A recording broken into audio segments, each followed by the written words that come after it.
그날 나는 단풍이 절정이던 가을산에서 혼자 남겨졌습니다. 그것도 내 아들과 며느리에 의해서요. 해가 저물어가는 산속, 점점 차가워지는 공기, 그리고 주차장에서 멀어지는 차 소리만이 메아리 쳤습니다. 이 이야기는 한 어머니가 겪은 가을날의 진실입니다.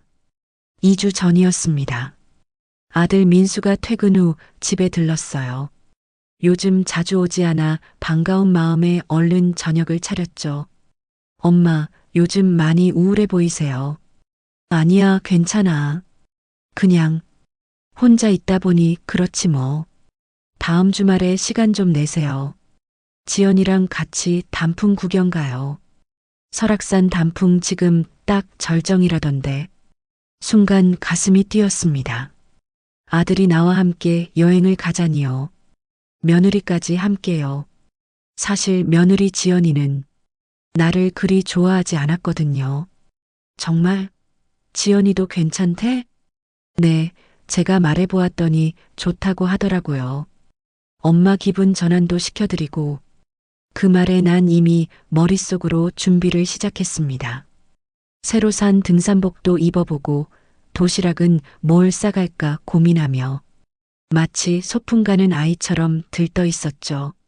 하지만 그때는 몰랐습니다. 그 여행이 내 인생에서 가장 추운 가을이 될 줄은. 여행 당일 아침 일찍 민수네 차가 집 앞에 멈춰 섰습니다. 나는 전날 밤 새벽까지 준비한 도시락 2개와 간식 가방을 들고 나왔어요. 엄마, 짐 제가 들게요. 뒷좌석에 앉으세요. 차에 타니 조수석에 앉은 며느리 지연이가 짧게 인사했습니다. 어머님, 안녕하세요. 그래, 지연아. 오늘 너무 고마워. 함께 가줘서. 하지만 지연이의 대답은 짧았습니다. 네. 차는 고속도로로 접어들었고 창밖으로 붉게 물든 산들이 지나갔습니다. 나는 들뜬 마음에 이것저것 말을 걸어봤어요. 와, 저 산 좀 봐. 정말 예쁘다. 민수야, 너 어렸을 때 가을이면 단풍놀이 가자고 졸랐었는데 기억나니? 네, 엄마. 그때가 벌써 30년도 더 됐네요. 그러게. 그때는 내 아빠가 운전하고 내가 말을 끝내기도 전에 지연이가 끼어들었습니다. 여보, 음악 좀 틀어줘요. 조용하니까 좀 답답하네. 아, 그래. 차 안에 음악이 흘러나왔고 대화는 그렇게 끊겼습니다. 뒷좌석에 앉은 나는 창밖만 바라보며 생각했어요. 지연이가 나를 부담스러워하나? 내가 너무 많이 말했나? 2시간쯤 달렸을까요? 드디어 설악산 초입에 도착했습니다. 엄마, 다 왔어요. 여기서 케이블카 타고 올라가면 단풍 진짜 끝내줘요. 그래, 좋다. 날씨도 딱 좋네. 케이블카에서 내려다본 가을산은 정말 장관이었습니다. 온 산이 빨갛고 노랗게 물들어 있었죠. 저 멀리 바위산 너머로는 동해 바다까지 보였어요. 야, 이거 봐. 진짜 예쁘다. 지연아, 사진 좀 찍어줄래? 네. 지연이는 마지못해 핸드폰을 꺼냈습니다. 하지만 그 표정엔 귀찮다는 게 그대로 드러나 있었어요. 케이블카에서 내려 산책로를 걷기 시작했습니다. 공기는 맑았고 발밑엔 낙엽이 바스락거렸죠. 이 순간만큼은 행복했습니다. 아들 내외와 함께 걷는 이 길이 그저 좋았어요. 1시간쯤 걸었을까요? 전망대 벤치에 앉아 쉬기로 했습니다. 자, 배고프지? 내가 도시락 싸왔어. 너희 좋아하는 김밥이랑 유부초밥. 나는 가방에서 정성스럽게 싼 도시락을 꺼냈습니다. 새벽부터 일어나 만든 거였어요. 민수가 좋아하는 참치김밥, 지연이가 좋아한다고 들었던 유부초밥. 하지만 지연이의 반응은 차갑기만 했습니다. 어머님, 이제 이런 거 안 싸우셔도 돼요. 여기 식당들도 많고 요즘 사 먹는 게 더 깨끗하잖아요. 순간 가슴이 철렁 내려앉았습니다. 아, 그래. 나는 내가 좋아할까 싶어서. 여보, 나 저기 식당에서 칼국수 먹고 싶어요. 어머님도 그게 낫지 않으세요? 지연이는 나를 쳐다보지도 않고 민수에게만 말했습니다. 민수는 난처한 표정으로 나를 봤어요. 엄마, 그냥 우리 식당에서. 아니야, 괜찮아. 너희가 먹고 싶은 거 먹어라. 나는 여기서 김밥이나 먹을게. 진짜 괜찮으세요? 그럼 괜찮지. 가서 먹고 와. 두 사람은 나를 벤치에 남겨두고 식당으로 갔습니다. 혼자 남은 나는 김밥 한 줄을 꺼내 한 입 베어 물었어요. 하지만 목으로 넘어가지 않았습니다. 새벽부터 일어나 정성껏 만든 도시락. 아들이 좋아할 거라 생각하며 손이 저려도 꾹꾹 눌러 싼 김밥. 눈물이 핑 돌았지만 꾹 참았습니다. 괜찮아. 지연이가 말한 게 맞을 수도 있어. 요즘 젊은 애들은 사 먹는 걸 더 좋아하니까. 그렇게 스스로를 위로하며 벤치에 앉아 있었습니다. 멀리서 두 사람이 웃으며 식사하는 모습이 보였어요. 나 없이도 그렇게 행복해 보이는 모습이 왠지 더 쓸쓸했습니다. 1시간쯤 지났을까요?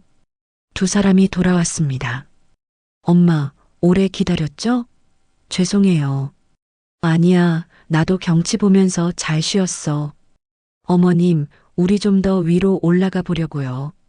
거기 전망대가 더 좋대요. 그래, 그럼 같이. 근데 어머님, 무릎 안 좋으시잖아요. 여기서 쉬고 계세요. 우리 금방 다녀올게요. 지연이가 말했습니다. 아, 그래, 그럼 너희 다녀와라. 나는 여기서 좀 쉴게. 엄마, 정말 괜찮으세요? 민수가 걱정스럽게 물었지만 난 웃으며 대답했어요. 그럼 괜찮아. 너희 재미있게 다녀와. 사진 많이 찍고. 두 사람은 위로 올라갔습니다. 나는 벤치에 앉아 다시 주변을 둘러봤어요. 단풍은 여전히 아름다웠지만 왠지 마음이 허전했습니다. 내가 집만 됐나? 그런 생각이 자꾸만 들었어요. 아들 내외의 여행에 끼어든 늙은 어미. 아무도 원하지 않는 동행. 한참을 그렇게 앉아 있다가 해가 기울기 시작했습니다. 날이 추워지기 시작했어요. 아이들은 왜 아직 안 오지? 핸드폰을 확인하려다 깜짝 놀랐습니다. 핸드폰을 차에 두고 왔던 거예요. 에휴, 멍청하게. 그래도 곧 내려오겠지. 하지만 1시간이 지나도 2시간이 지나도 두 사람은 오지 않았습니다. 주변은 점점 어두워지고 등산객들도 하나둘 하산하기 시작했어요. 걱정이 되기 시작했습니다. 혹시 사고라도 난 건 아닐까? 나는 천천히 위쪽으로 올라가기 시작했습니다. 하지만 무릎이 좋지 않아 금방 힘들어졌어요. 아저씨, 저기 위에 젊은 남녀 못 보셨어요? 한참 전에 올라갔는데. 하산하는 등산객에게 물어봤습니다. 아, 젊은 부부요? 저 위에서 내려오는 거 봤는데. 벌써 한참 전에 내려갔을걸요? 네. 그럼 아래로. 급하게 다시 아래로 내려갔습니다. 벤치로 돌아왔지만 아무도 없었어요. 케이블카 타는 곳으로 갔나? 헐떡이며 케이블카 정류장까지 내려갔습니다. 하지만 거기에도 없었어요. 주차장? 주차장에 있겠지? 마지막 희망을 품고 주차장으로 향했습니다. 하지만 차가 없었습니다. 민수네 차가 주차되어 있던 자리는 텅 비어 있었어요. 아니, 이게 무슨... 다리에 힘이 풀렸습니다. 주변을 둘러봤지만 익숙한 차는 보이지 않았어요. 아줌마, 괜찮으세요? 옆에 있던 등산객이 물었습니다. 여기 회색 소나타 못 보셨어요? 분명 여기 주차했었는데. 아, 회색 소나타요? 아까 한 30분 전에 나가던데요. 젊은 부부 타고. 네. 세상이 무너지는 것 같았습니다. 분명히 나가더라고요. 저도 그때 차에 짐 싣고 있었거든요. 아니, 이게 대체 무슨 일이지? 아들이 민수가 나를 두고 갔다고 믿을 수가 없었습니다. 손이 떨리기 시작했어요. 핸드폰은 차 안에 있고 지갑도 차 안에 있었습니다. 가방 안에 든 건 먹다 남은 도시락이 전부였어요. 해가 완전히 져서 어둠이 내리기 시작했습니다. 기온도 급격히 떨어지고 있었죠. 저기, 혹시 핸드폰 좀 빌려주실 수 있을까요? 네, 그러세요. 떨리는 손으로 민수의 번호를 눌렀습니다. 하지만 연결되지 않았어요. 고객님의 전화기가 꺼져 있거나 한 번 더, 두 번 더 걸어봤지만 결과는 똑같았습니다. 꺼져 있었어요. 아줌마 경찰에 신고하셔야 할 것 같은데요. 아니에요. 괜찮습니다. 분명 오해일 거예요. 내가 먼저 내려간다고 했어요. 하지만 그건 거짓말이었습니다. 나는 그런 말 한 적 없었어요. 등산객은 걱정스러운 눈빛으로 나를 봤지만 곧 떠나갔습니다. 주차장엔 나 혼자만 남았어요. 어떻게 해야 할지 막막했습니다. 관리사무소를 찾아가 볼까도 생각했지만 이미 문이 닫혀 있었어요. 결국 나는 주차장 벤치에 앉아 기다리기로 했습니다. 분명 오해야. 곧 돌아올 거야. 하지만 시간이 지날수록 추워졌습니다. 10월 말 산속의 밤은 생각보다 훨씬 추웠어요. 가방에서 얇은 가디건을 꺼내 몸을 감쌌지만 소용없었습니다. 온몸이 덜덜 떨렸어요. 달빛만이 희미하게 주변을 비추고 있었습니다. 저 멀리서 바람소리와 함께 동물 울음소리가 들려왔어요. 무서웠습니다. 외로웠습니다. 왜 나를 두고 간 거니, 민수야? 눈물이 흘러내렸습니다. 그때 머릿속에 오래된 기억들이 떠올랐어요. 민수가 5살 때였습니다. 남편과 이혼하고 혼자 아이를 키워야 했던 그때, 새벽에는 공장에 나가 일하고 저녁엔 식당에서 설거지하며 겨울날 아픈 민수를 업고 병원을 찾아 헤맸던 날, 약값이 없어서 눈물 흘리며 사장님께 빌었던 날, 엄마, 나 배고파. 밤늦게 들어오면 굶주린 얼굴로 기다리던 민수, 남은 밥이 없어서 내 저녁을 나눠주고 배고픈 채로 잠들었던 수많은 밤들. 엄마, 나 공부 열심히 해서 나중에 엄마 편하게 해줄게. 중학생 때 민수가 했던 말. 그 말을 믿고 나는 더 열심히 일했어요.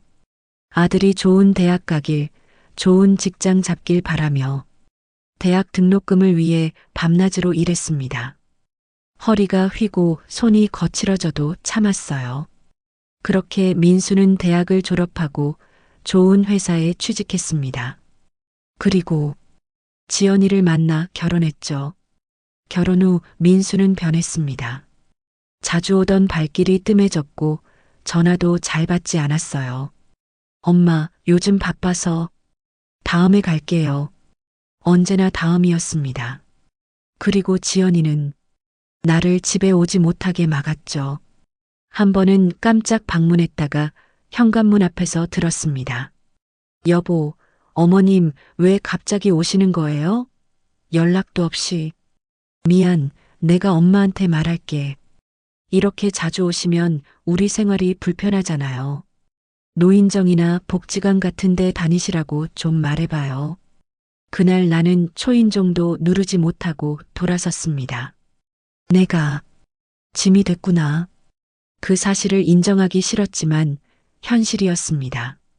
산속 벤치에 웅크리고 앉아 나는 계속 울었어요. 20년 넘게 쏟아부은 사랑이 이렇게 차가운 가을밤에 버려지는 거라니. 어머님 괜찮으세요? 새벽 5시쯤 이른 등산을 나온 할머니 한 분이 나를 발견했습니다. 아이고, 이게 무슨, 여기서 밤을 새우신 거예요? 말이 나오지 않았어요. 할머니는 얼른 자기 옷을 벗어 내게 덮어주셨습니다. 일단 관리사무소 가요. 지금 당장. 관리사무소 직원이 경찰에 신고했습니다. 얼마 후 경찰과 함께 민수네 부부가 나타났어요. 엄마, 엄마 괜찮으세요? 민수가 달려왔습니다. 하지만 그 얼굴엔 진심 어린 걱정보다는 당황스러움이 더 컸어요. 어머님, 저희 어머님이 먼저 내려가신다고 하셔서 지연이가 경찰에게 말했습니다. 먼저 내려간다고 하셨다고요? 네, 무릎이 아프시다고. 먼저 차에 가서 쉬고 계시겠다고 하셔서요. 그래서 저희가 좀 더 구경하고 내려왔는데 차에 안 계셔서 찾아 헤맸어요. 거짓말이었습니다. 나는 그런 말 한 적 없었어요.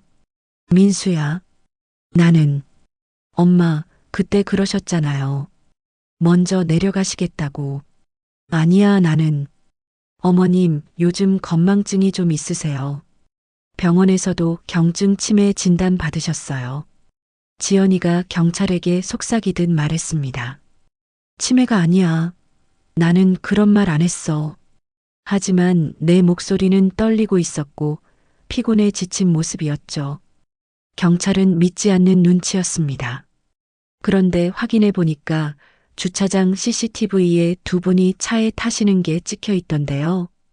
경찰관이 말했습니다. 순간 지연이의 얼굴이 굳어졌어요. 그건 저희가 잠깐 차에 갔다가 다시 올라간 거예요. 짐을 놓으려고. 그런데 그 이후로 다시 올라가는 모습은 안 보이는데요. 저기 옆 등산로로 갔어요. 어머님을 찾으려고. 네. 경찰관은 의심스러운 표정이었지만 더 이상 추궁하지 않았습니다. 어르신, 집에 가셔서 푹 쉬세요. 아드님, 어머님 건강 잘 챙기시고요. 결국 사건은 그렇게 종결됐습니다. 노인의 건망증 때문에 생긴 해프닝으로 차에 타자 민수가 말했습니다. 엄마, 진짜 놀랐어요. 연락도 안 되고. 민수야, 엄마는 정말. 이제 집 가서 쉬세요. 많이 피곤하실 거예요. 더 이상 말할 수가 없었습니다. 민수도 지연이도 나를 믿지 않았으니까요. 아니, 어쩌면 처음부터 날 버릴 계획이었는지도 모르겠습니다. 그날 이후 나는 집에 혼자 있었습니다. 민수는 한 번도 오지 않았어요. 가끔 전화가 왔지만 그것도 형식적인 안부였습니다. 엄마, 건강하시죠? 저 요즘 일이 너무 바빠서. 언제나 바쁜 아들이었습니다. 한 달쯤 지났을까요? 한 통의 전화가 걸려왔습니다. 정순 여사님 맞으십니까? 저희는 법무법인 정의에서 처음엔 보이스피싱인 줄 알았어요. 하지만 변호사는 진지하게 말했습니다. 최근에 생명의 위협을 받으신 적이 있으시죠? 유기 혐의로 신고하실 수 있습니다. 제가요? 네, 그날의 CCTV와 주변 증언을 확보했습니다. 필요하시면 도와드리겠습니다. 하지만 나는 거절했습니다. 아들을 고소할 수는 없었어요. 아무리 날 버렸어도 내가 낳은 아들인데 대신 다른 선택을 했습니다. 변호사의 도움을 받아 재산 정리를 시작했어요. 내 이름으로 된 집과 예금, 이혼할 때 받아 아들을 위해 모아둔 돈들 모두 사회복지재단에 기부하기로 했습니다. 그리고 조용히 요양원으로 들어갔어요. 아들에게는 알리지 않았습니다. 2달이 지났을 때 민수에게서 전화가 왔습니다. 엄마, 집이 팔렸다고요? 지금 어디 계세요? 당황한 목소리였습니다. 엄마, 그 집 제 명의로 이전하려고 했는데 왜 팔아버리신 거예요? 서류에 제 이름으로 넣어 놓으셨잖아요. 미안하다, 민수야. 엄마가 마음을 바꿨단다. 뭐라고요? 저희한테 물어보지도 않고? 물어봐야 했니? 내 집인데? 하지만 저희가 돌봐드릴 생각으로. 돌봐준다고? 산에 버리고 온 내가? 전화기 너머로 침묵이 흘렀습니다.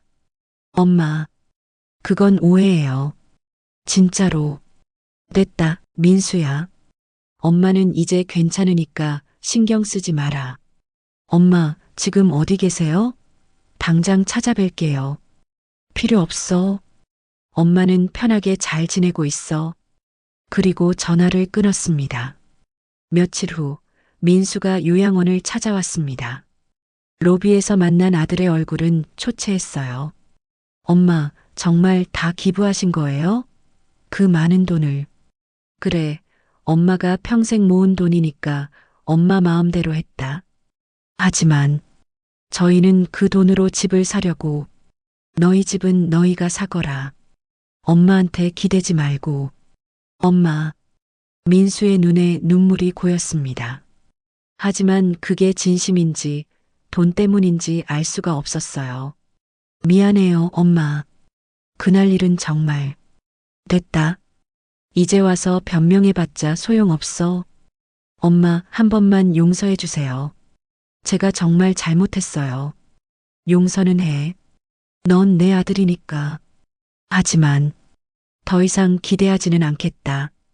민수는 한참을 울었습니다. 하지만 나는 더 이상 마음이 흔들리지 않았어요. 그로부터 1년이 지났습니다. 나는 요양원에서 평화롭게 지내고 있어요. 민수는 가끔 찾아옵니다. 예전처럼 자주는 아니지만 그래도 옵니다. 지연이는 한 번도 오지 않았지만 그게 오히려 편합니다. 어제 민수가 왔을 때 나는 편지 한 통을 건넸어요. 이거 엄마가 죽고 나서 읽어라. 엄마, 무슨 소리예요? 아직 건강하시잖아요. 그래도 혹시 모르니까. 받아둬. 민수는 편지를 받아 가방에 넣었습니다. 그 편지에는 이렇게 적혀 있어요. 민수야, 이 편지를 읽고 있다면 엄마는 이제 없겠구나. 너를 원망하지 않는다. 사람은 누구나 실수를 하고 잘못된 선택을 하니까. 그날 산에서 본 단풍은 정말 아름다웠다. 빨갛고 노란 잎들이 햇빛에 반짝이던 모습. 그게 엄마 인생의 마지막 가을이었으니 그걸로 됐다. 엄마가 너를 키우며 가장 행복했던 순간은 내가 처음 엄마라고 불렀을 때였어. 그 작은 입에서 나온 그 한마디가 엄마의 모든 고생을 잊게 해줬지. 너를 사랑한 건 후회하지 않아. 다만 그 사랑이 너에게 부담이 됐다면 미안하구나. 이제 엄마는 자유롭게 떠난다. 너도 이제 자유롭게 살아라. 부디 내 아이에게는 좋은 아버지가 되길 바란다. 엄마가 너를 사랑했던 것처럼 너도 내 아이를 사랑해 주렴. 그리고 가끔 가을이 오면 그날 산의 단풍을 기억해다오. 그게 엄마가 마지막으로 본 아름다운 세상이었다고. 사랑한다, 우리 아들아. 엄마가. 요양원 정원에 단풍잎이 떨어집니다. 나는 벤치에 앉아 그 모습을 바라봅니다. 저 멀리서 민수가 걸어오는 게 보여요. 오늘은 손에 국화꽃을 들고 있네요. 예전 같았으면 가슴이 뛰고 기뻤을 겁니다. 하지만 이제는 그저 담담합니다. 아들은 여전히 내 아들이지만 나는 더 이상 그 아들에게 기대지 않습니다. 그것만으로도 충분히 자유로워졌으니까요. 가을바람이 볼을 스칩니다. 어느새 또 한 해가 가고 있네요. 이번 가을은 조금 덜 춥습니다. 시청해 주셔서 감사합니다.